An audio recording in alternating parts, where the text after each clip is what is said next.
Ça fait 3 ans que je travaille sur cette affaire et je peux vous dire qu'il y a de nombreux Français qui sont dans ces emails. Alors, il faut faire très attention à ce qu'on dit parce que quand je vois le nom d'un Français, j'appelle cette personne. En général, cette personne dit « Ah, mais attendez, ne me citez surtout pas, je n'ai jamais fait quoi que ce soit avec Jeffrey Epstein. » Et parfois, de massage.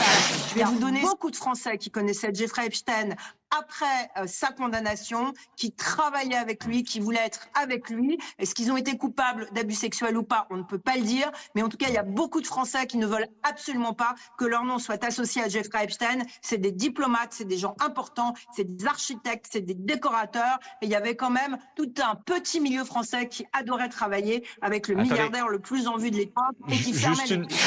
Depuis des décennies, on nous répète que la France est une grande démocratie, un pays de droit, de valeurs, de protection des plus faibles. Mais que se passe-t-il lorsque ceux censés incarner ces valeurs apparaissent dans les carnets d'adresses d'un des plus grands prédateurs sexuels de l'histoire moderne? Aujourd'hui, ce n'est plus une rumeur, ce n'est plus une théorie. Le dossier Epstein touche la France et ce que vous allez entendre pourrait ébranler votre confiance dans les plus hautes sphères du pouvoir.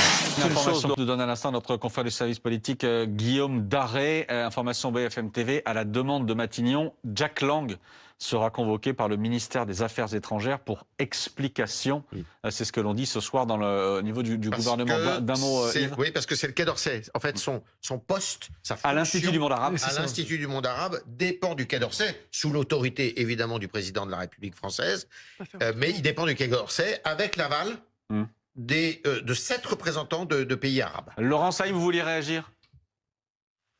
Oui, c'est intéressant que le Quai d'Orsay s'intéresse à ça. Je vais vous dire quelque chose, Maxime. Moi, j'ai lu à peu près 8000 emails et il m'en reste encore beaucoup. Ça fait 3 ans que je travaille sur cette affaire et je peux vous dire qu'il y a de nombreux Français qui sont dans ces emails. Alors, il faut faire très attention à ce qu'on dit parce que quand je vois le nom d'un Français, j'appelle cette personne. En général, cette personne dit « Ah, mais attendez, ne me citez surtout pas, je n'ai jamais fait quoi que ce soit avec Jeffrey Epstein. » Et parfois, c'est pas vrai. Je vais vous donner sans les citer les noms de, deux informations.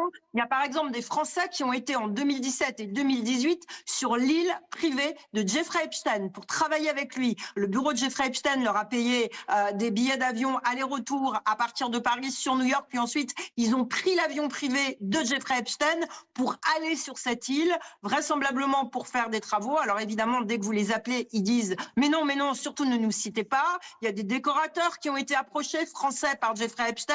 Il y a un ambassadeur qui est toujours en poste, qui à un moment donné et qui travaille à un poste important dans la diplomatie française, qui a vu lorsqu'il était à New York Jeffrey Epstein parce que Jeffrey Epstein voulait de l'aide sur un visa pour sa petite amie de l'époque. Ça, c'est dans un email. Et puis, il y a aussi des gens un peu plus artistes, par exemple un coiffeur français qui était très célèbre à l'époque à New York, qui voyait beaucoup de Jeffrey Epstein. Et il y a un email où on voit ce coiffeur français dire « Est-ce que je peux utiliser votre salle de massage ?» Il y a beaucoup de Français qui connaissaient Jeffrey Epstein après sa condamnation, qui travaillaient avec lui, qui voulaient être avec lui. Est-ce qu'ils ont été coupables d'abus sexuels ou pas? On ne peut pas le dire. Mais en tout cas, il y a beaucoup de Français qui ne veulent absolument pas que leur nom soit associé à Jeffrey Epstein. C'est des diplomates, c'est des gens importants, c'est des architectes, c'est des décorateurs. Et il y avait quand même tout un petit milieu français qui adorait travailler avec le milliardaire le plus en vue de l'époque et qui fermait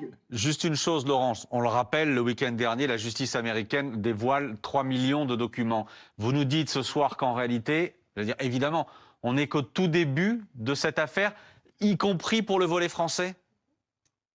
Mais vous imaginez, Maxime, le nombre de gens qu'il faudrait pour aller sur 3 millions de documents. Et ce qui est très compliqué dans le travail de journaliste qu'on fait, c'est que chaque fois que quelqu'un a parlé d'Epstein dans un procès verbal, en allant dans un commissariat de police d'une toute petite ville d'Amérique, eh bien, dès que le nom d'Epstein était enregistré dans un commissariat de police, dans une déposition, eh bien, ces documents sont, et parfois il y a des aberrations totales parce qu'il y a des gens, vous le savez, qui veulent en profiter, puis parfois c'est vrai, donc il faut faire très attention à ce qu'on dit. Merci d'avoir regardé cette vidéo jusqu'au bout, franchement vous êtes la force de cette chaîne. Si vous voulez qu'on continue à pousser du contenu puissant comme celui-ci, n'oubliez pas mais abonnez-vous, likez et partagez, ça booste l'algorithme de fou et ça permet à la chaîne de grandir chaque jour.